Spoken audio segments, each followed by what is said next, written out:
ಮಂದಿರ ಉದ್ಘಾಟನೆಗೆ ಕಾಂಗ್ರೆಸ್ ನಾಯಕರು ಗೈರಾಗ್ತಾ ಇದ್ದಾರೆ. ಕಾರ್ಯಕ್ರಮಕ್ಕೆ ಹೋಗದೆ ಇರೋದಕ್ಕೆ ಕಾಂಗ್ರೆಸ್ ನಾಯಕರು ನಿರ್ಧಾರ ತೆಗೆದುಕೊಂಡಿದ್ದಾರೆ. ಮಂದಿರ ಉದ್ಘಾಟನೆ ಅಂತಂದ್ರೆ ಅಯೋಧ್ಯೆಯಲ್ಲಿ ಶ್ರೀರಾಮ ಮಂದಿರ 22ನೇ ತಾರೀಕೇನು ಪ್ರಾಣ ಪ್ರತಿಷ್ಠಾಪನೆ ಆಗ್ತಾ ಇದೆ. ಆ ಕಾರ್ಯಕ್ರಮಕ್ಕೆ ಕಾಂಗ್ರೆಸ್ನ ಕೆಲ ನಾಯಕರುಗಳಿಗೆ ಆಹ್ವಾನವನ್ನ ಕೊಡೋಕೆ ಪ್ರಕ್ರಿಯೆ ನಡೀತಾ ಇತ್ತು. ಸೋನಿಯಾ ಗಾಂಧಿ, ಮಲ್ಲಿಕಾರ್ಜುನ ಖರ್ಗೆ, ಕಾಂಗ್ರೆಸ್ನ ಲೋಕಸಭಾ ನಾಯಕ ಅಧೀರ್ ರಂಜನ್ ಚೌಧರಿ ಇವರು ಯಾರು ಈಗ ಹೋಗದೆ ಇರೋದಕ್ಕೆ ನಿರ್ಧರಿಸಿದ್ದಾರೆ. ಕಾರ್ಯಕ್ರಮದಿಂದ ದೂರ ಉಳಿದಿದ್ದಾರೆ ಟಾಪ್ ಲೀಡರ್ಸ್. ಕಾರಣ ಏನ್ ಕೊಡ್ತಿದ್ದಾರೆ? ರಾಮ ಲಕ್ಷಾಂತರ ಜನರ ದೇವರಾಗಿದ್ದಾರೆ. ಧರ್ಮ ಅನ್ನೋದು ವೈಯಕ್ತಿಕ ವಿಚಾರ. ಬಿಜೆಪಿ RSS ಅದನ್ನ ರಾಜಕೀಯಕ್ಕೆ ಬಳಸ್ಕೊಳ್ತಾ ಇದೆ. ಚುನಾವಣಾ ವಸ್ತುವಾಗಿ ರಾಮನನ್ನ ಬಿಜೆಪಿ ಬಳಸ್ಕೊಳ್ತಾ ಇದೆ. ಕಂಪ್ಲೀಟ್ ಆಗಿ ರಾಮನ ವಿಚಾರ ಇಟ್ಕೊಂಡು ಬಿಜೆಪಿ ಇಲ್ಲಿ ರಾಜಕೀಯ ಮಾಡ್ತಾ ಇರುವಂತ ಕಾರಣಕ್ಕಾಗಿ ನಾವು ಹೋಗಲ್ಲ, ಈ ಕಾರ್ಯಕ್ರಮಕ್ಕೆ ನಾವು ಹೋಗೋದಿಲ್ಲ ಅಂತ ಹೇಳಿದ್ದಾರೆ. ಇದು ಬಹುಶಃ ಚುನಾವಣಾ ಲೆಕ್ಕಾಚಾರ ಅನ್ನುವಂಥದ್ದು ಇದರಲ್ಲಿ ಇದ್ದೇ ಇದೆ. ಬಟ್ ಅದನ್ನ ಹೇಗೆ ಇಲ್ಲಿ ಬಿಜೆಪಿ ಈ ವಿಚಾರವನ್ನ ಎನ್ಕ್ಯಾಶ್ ಮಾಡ್ಕೊಳ್ಳೋಕೆ ಪ್ರಯತ್ನ ಪಡುತ್ತೆ ಅನ್ನುವಂಥದ್ದನ್ನು ಕೂಡ ನೋಡ್ಬೇಕಿದೆ. ಸಹಜವಾಗಿ ಮೊದಲ ಟೀಕೆ ಟಿಪ್ಪಣಿ ಇದ್ರ ವಿಚಾರವಾಗಿ ಇವರು ಹಿಂದೂಗಳ ವಿರೋಧಿ, ನೋಡಿ ಶ್ರೀರಾಮನ ಭವ್ಯ ಮಂದಿರ ಉದ್ಘಾಟನೆ ಅಥವಾ ಪ್ರಾಣ ಪ್ರತಿಷ್ಠಾಪನೆಗೂ ಇವ್ರು ಬರ್ತಾ ಇಲ್ಲ, ಈ ರೀತಿಯಾದಂಥ ಟೀಕೆ ಟಿಪ್ಪಣಿ ಮಾಡೋದಕ್ಕೂ ಕೂಡ ಇದು ಅವಕಾಶ ಆಗಬಹುದು ಅಂತ ಕಾಣಿಸುತ್ತೆ. ಬಟ್ ಕಾಂಗ್ರೆಸ್ ಸುಖ ಸುಮ್ಮನೆ ಇಂಥದ್ದೊಂದು ನಿರ್ಧಾರಕ್ಕೆ ಬಂದಿರೋಲ್ಲ. ಇದನ್ನ ಚುನಾವಣಾ ವಸ್ತುವಾಗಿ ಏನಾದ್ರು ಬಿಂಬಿಸೋಕೆ ಅವಕಾಶ ಇದೆಯಾ, ಅಥವಾ ನಾವೇನಾದ್ರೂ ಈ ಕಾರ್ಯಕ್ರಮಕ್ಕೆ ಹೋದ್ರೆ ಆಗ್ಬಹುದಾ ಅಂತ ನಷ್ಟ ಏನು ಲಾಭ ಏನು, ಈ ತರದ ಕೆಲ ಲೆಕ್ಕಾಚಾರವನ್ನೇ ಹಾಕಿನೇ ಬಹುಶಃ ಕಾಂಗ್ರೆಸ್ ಇಂಥ ನಿರ್ಧಾರಕ್ಕೆ ಸಹಜವಾಗಿ ಬಂದಿರುತ್ತೆ.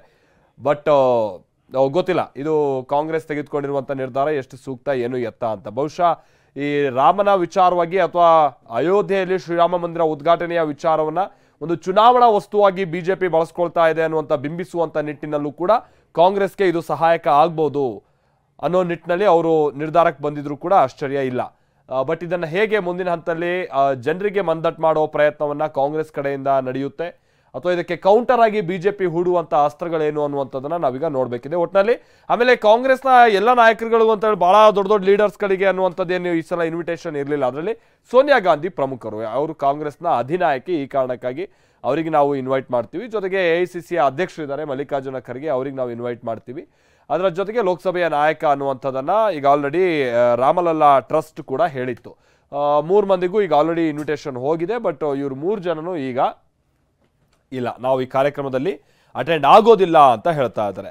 ಹರೀಶ್ ನಮ್ಗೆ ಇದಕ್ಕೆ ಸಂಬಂಧಪಟ್ಟಾಗೆ ಮತ್ತಷ್ಟು ಡೀಟೇಲ್ಸ್ ಅನ್ನ ಕೊಡ್ತಾರೆ. ಹರೀಶ್, ಇಂಥದ್ದೊಂದು ನಿರ್ಧಾರ ಕಾಂಗ್ರೆಸ್ ಬಂದಿದೆ ಅಂತ ಅಂದ್ರೆ ಇಲ್ಲಿ ಬಹಳಷ್ಟು ಲಾಭ ನಷ್ಟದ ಲೆಕ್ಕಾಚಾರ ಹಾಕಿನೇ ಇಂಥದ್ದೊಂದು ನಿರ್ಧಾರಕ್ಕೆ ಬಂದಿರುತ್ತೆ. ಏನೇನ್ ಲೆಕ್ಕಾಚಾರ ಇರ್ಬೋದು ಈ ಕಾರ್ಯಕ್ರಮಕ್ಕೆ ಹೋಗದೆ ಇರುವಂತ ನಿರ್ಧಾರಕ್ಕೆ ಬಂದಿರುವಂತ ಹಿನ್ನೆಲೆಯಲ್ಲಿ ಹರೀಶ್? ಮಲ್ತೇಶ್, ಈಗ ಕಾಂಗ್ರೆಸ್ ಒಂದು ಮಹತ್ವದ ನಿರ್ಧಾರವನ್ನು ತೆಗೆದುಕೊಂಡಿದೆ. ಈ ನಿರ್ಧಾರವನ್ನು ತೆಗೆದುಕೊಳ್ಳೋದಕ್ಕೂ ಕೂಡ ಕಾಂಗ್ರೆಸ್ ಒಂದು ತನ್ನ ಅಭಿಪ್ರಾಯವನ್ನ ಹೇಳಿದೆ. ನಾವ್ ಯಾಕೆ ಈ ಒಂದು ರಾಮ ಮಂದಿರ ಉದ್ಘಾಟನೆ ಕಾರ್ಯಕ್ರಮಕ್ಕೆ ಹೋಗ್ತಿಲ್ಲ ಅನ್ನುವಂಥದ್ದಕ್ಕೆ ಮುಖ್ಯವಾಗಿ ಮಂದಿರ ಪೂರ್ಣ ಆಗಿಲ್ಲ ಅನ್ನುವಂತಹ ಒಂದು ಅಭಿಪ್ರಾಯವನ್ನ ಹೇಳಿದೆ. ಮಂದಿರ ಪೂರ್ಣ ಆಗಿಲ್ಲ, ಪೂರ್ಣ ಆಗದ ಇರ್ತಕ್ಕಂಥ ಮಂದಿರವನ್ನ ಉದ್ಘಾಟನೆಯನ್ನ ಮಾಡ್ತಿದ್ದಾರೆ. ಅದ್ರ ಜೊತೆಗೆ ಇದು ಕೇವಲ ರಾಜಕೀಯವಾಗಿ ಬಿಜೆಪಿ ಹಾಗೂ RSS ಇದನ್ನ ಬಳಸ್ಕೊಳ್ತಿದೆ. ಇದೊಂದು ರಾಜಕೀಯ ಕಾರ್ಯಕ್ರಮದ ರೀತಿ ನಮಗೆ ಕಾಣಿಸ್ತಾ ಇದೆ. ಮತ್ತೆ ಇದು ಬಿಜೆಪಿ ಮತ್ತೆ RSS ಈವೆಂಟ್ ತರ ಕಾಣಿಸ್ತಾ ಇದೆ.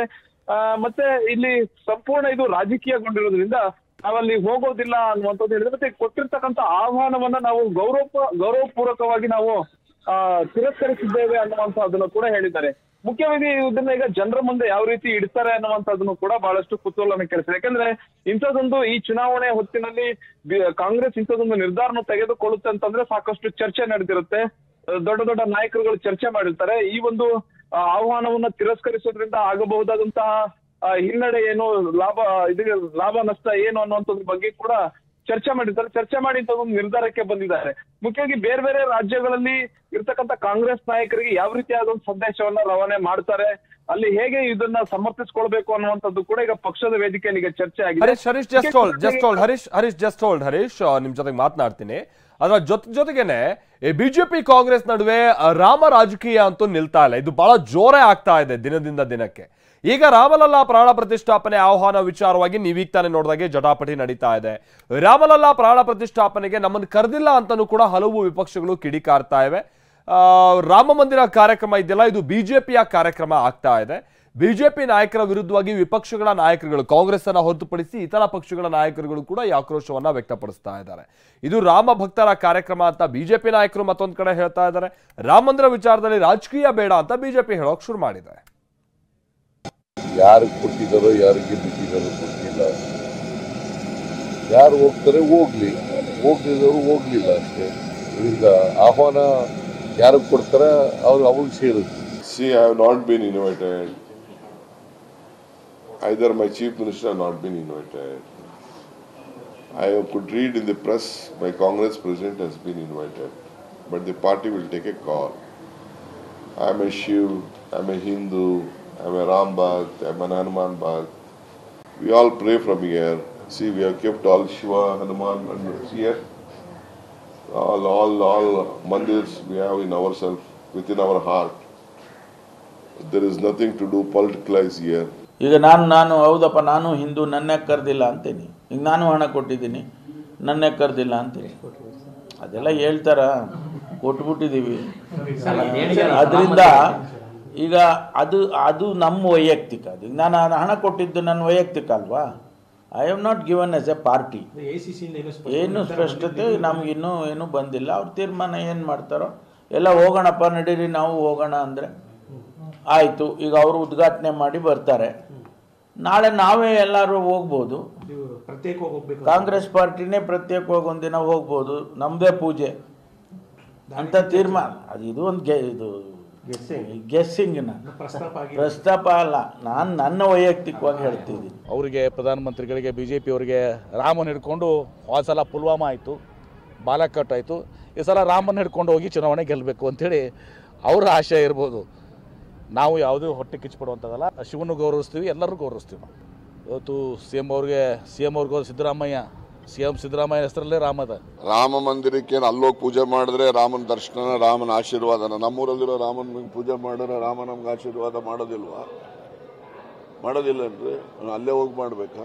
ಒಬ್ಬ ರಾಜ್ಯದ ಮುಖ್ಯಮಂತ್ರಿಗೆ ಕೊಡದೇ ಇದ್ರೆ ಅದು ರಾಜಕಾರಣ ಮಾಡ್ದಂಗೆ ಆಗುತ್ತೆ. ಅವರು ರಾಜಕಾರಣ ಮಾಡೋದಕ್ಕೋಸ್ಕರನೇ ಒಂದೊಂದು ಚುನಾವಣೆಗೆ ಒಂದೊಂದು ಇಶ್ಯೂ ತಗೊಂಡ್ಬರ್ತಾ ಇದ್ದಾರೆ. ರಾಮ ಮಂದಿರ ಎಲ್ರಿಗೂ ಸೇರಿತ್ತು. ಆ ರಾಮಗೆ ಹೋಗಿ ಯಾಕೆ ಪೂಜೆ ಮಾಡಬೇಕು? ಅವ್ರ ಊರಿನಲ್ಲೇ ರಾಮ ಮಂದಿರ ಇದೆ, ಅಲ್ಲಿ ಹೋಗಿ ಪೂಜೆ ಮಾಡ್ತಾರೆ ಅಲ್ವಾ? ಅಲ್ಲಿ ಯಾಕೆ ಹೋಗ್ಬೇಕು? ಅವರು BJP ರಾಮದು, BJP ಅವ್ರನ್ನ ಇವ್ರನ್ನ ಕಲಿಸ್ಕೊಂಡು ಭಜನೆ ಮಾಡ್ತಾರೆ, ಮಾಡ್ಕೊಳ್ಳಿ, ನಮಗೇನಂತೆ. ಯಾರಾದರೂ ಧಾರ್ಮಿಕ ಗುರುಗಳು ಬಂದು ರಾಮ ಮಂದಿರವನ್ನು ಉದ್ಘಾಟನೆ ಮಾಡ್ತಾ ಇದ್ರು ಅಂದರೆ ನಾವೆಲ್ಲರೂ ಸಹ ಯಾವುದೇ ನಿಮಂತ್ರಣ ಅಮಂತ್ರಣ ಇಲ್ಲದೆ ಹೋಗ್ತಾ ಇದ್ವಿ. ಇದು ಮಾಡ್ತಾ ಇರೋದು ವಿಶ್ವಗುರು ಯಾವ ಧರ್ಮಕ್ಕೆ ಸೇರಿದ್ದಾರೆ ಅನ್ನೋದು ಇನ್ನೂ ಸಹ ಗೊತ್ತಿಲ್ಲ. ಅಮಿತ್ ಶಾ ಯಾವ ಧರ್ಮಕ್ಕೆ ಸೇರಿದ್ದಾರೆ ಅಂತ ಗೊತ್ತಿಲ್ಲ. ಅವ್ರೇನು ಧರ್ಮಗುರುಗಳ? ಇದು ರಾಜಕೀಯ ಕಾರ್ಯಕ್ರಮ.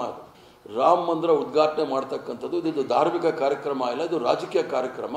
ಇದನ್ನು ರಾಜಕೀಯವಾಗಿ ನೋಡಬೇಕಾಗುತ್ತೆ ವಿನಃ ಧಾರ್ಮಿಕವಾಗಿ ನೋಡ್ಲಿಕ್ಕೆ ಆಗೋದಿಲ್ಲ. ರಾಮ ಮಂದಿರ ಕಟ್ಟಡಕ್ಕೆ ನಾನು 10 ಲಕ್ಷ ಕೊಟ್ಟೆ. ಅಲ್ಲಿ ಸ್ಥಳೀಯ RSS ಮುಖಂಡರೇ ನನ್ನ ಹತ್ರ ಬಂದು ತಗೊಂಡೋಗಿದ್ದಾರೆ. ಅವ್ರು ಇನ್ನೂ ತನಕ 22ನೇ ತಾರೀಕು ಜನವರಿಯಲ್ಲಿ ಇದೆ ಅಂತಕ್ಕಂಥದ್ದನ್ನು ಹೇಳಿಲ್ಲ. ನನಗೆ ಕರೆಯೋದು ಒತ್ತಾಟಿರಲಿಲ್ಲ. ಏನು ನಿಮ್ಮಲ್ಲಿ ನೈತಿಕ ಮಟ್ಟಿದೆ? ಇದೆಲ್ಲ ಅಧಿಕಾರಕ್ಕೆ ಬರುವವರೆಗೂ ಹಿಂದೂ ಅಧಿಕಾರಕ್ಕೆ ಬಂದ ಮೇಲೆ ನೀವು ಹಿಂದೂ ನಾವು ಮುಂದು ಇದೆ. ಇನ್ನು ಕಾಂಗ್ರೆಸ್ ನಾಯಕರ ಆರೋಪಕ್ಕೆ ಬಿಜೆಪಿ ಫುಲ್ ಗರಂ ಆಗ್ತಾ ಇದೆ. ರಾಮನೇ ಕಾಲ್ಪನಿಕ ಅನ್ನಂತವರಿಗೆ ಆಹ್ವಾನದ ಬಗ್ಗೆ ಯಾಕೆ ಖ್ಯಾತೆ ಅಂತ ಟೀಕೆ ಮಾಡ್ತಾ ಇದೆ. ಬಿಜೆಪಿಯ ನಾಯಕರುಗಳು ಏನೇನು ಹೇಳಿದ್ದಾರೆ ಬನ್ನಿ ನೋಡೋಣ.